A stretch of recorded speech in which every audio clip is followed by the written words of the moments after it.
রঞ্জন চৌধুরী আবারও প্রচারে বেরিয়ে বিক্ষোভ এবং অধীর রঞ্জন চৌধুরীর উদ্দেশ্যে স্লোগান। এর আগে কিছুক্ষণ আগেই যেই ছবি আপনাদের দেখাচ্ছিলাম 4 নম্বর ওয়ার্ড, আর এবার 7 নম্বর ওয়ার্ড অধীর রঞ্জন চৌধুরীকে বিক্ষোভের মুখে পড়তে হচ্ছে, তাকে উদ্দেশ্য করে স্লোগান।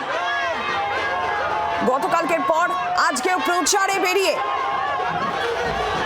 বিক্ষোভের মুখে Adhir Ranjan Chowdhury, go back slogan. 4 number ওয়ার্ডের পর এবার 7 নম্বর ওয়ার্ড, একই ছবি।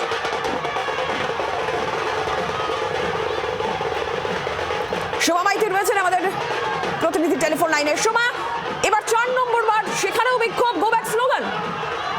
দেখো, একেবারেই সকাল থেকে দফায় দফায় অধীর চৌধুরীর যে প্রচার কর্মসূচি, প্রথমে 3 নম্বর ওয়ার্ডে যখন অধীর চৌধুরী যান, সেই সময় উল্টো দিকে কর্মী সমর্থকরা তারা দাঁড়িয়ে থাকেন এবং তারা বিক্ষোভ দেখাতে থাকেন, একই সঙ্গে গো ব্যাক স্লোগান দেন। এবং সেখান থেকে অধীর চৌধুরীর মিছিল যখন বেরিয়ে যায় 7 নম্বর ওয়ার্ডে ওতাসাপুর এলাকায় গিয়ে পৌঁছয়, সেখানে কিন্তু দেখা যাচ্ছে যে তৃণমূলের কর্মী সমর্থকরা তারা এক জায়গায় সংঘবদ্ধ হয় এবং সেখানেও তারা বিক্ষোভ দেখায় এবং অধীর চৌধুরী যাওয়ার সময় সেখানেও তারা গো ব্যাক স্লোগান দেয় এবং পাল্টা অধীর চৌধুরীর সমর্থকরাও অধীর চৌধুরীর সমর্থনে তারাও স্লোগান দিতে থাকে। এবং প্রচুর পরিমাণে কেন্দ্রীয় বাহিনী কিন্তু ছিল এবং গতকালের থেকে কেন্দ্রীয় বাহিনী নিরাপত্তা দুটো কিন্তু অনেক বেশি আঁটসাঁট করা হয়েছে। অর্থাৎ গতকাল যে গন্ডগোলের ঘটনা ঘটেছে, সেই গন্ডগোলের ঘটনা যেন কোনোভাবেই পুনরাবৃত্তি না ঘটে, সে কারণে নির্বাচন কমিশনের পক্ষ থেকে নিরাপত্তা ব্যবস্থা অনেক কড়াকড়ি করা হলেও কিন্তু বিক্ষোভ থামানো যাচ্ছে না।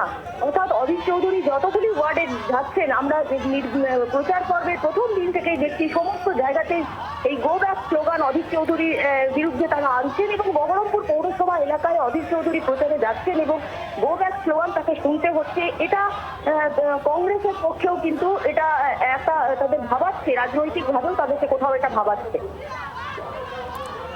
শোভা, ধন্যবাদ। বাংলার আওয়াজ, বাঙালির আবেগ, জি 24 ঘন্টা।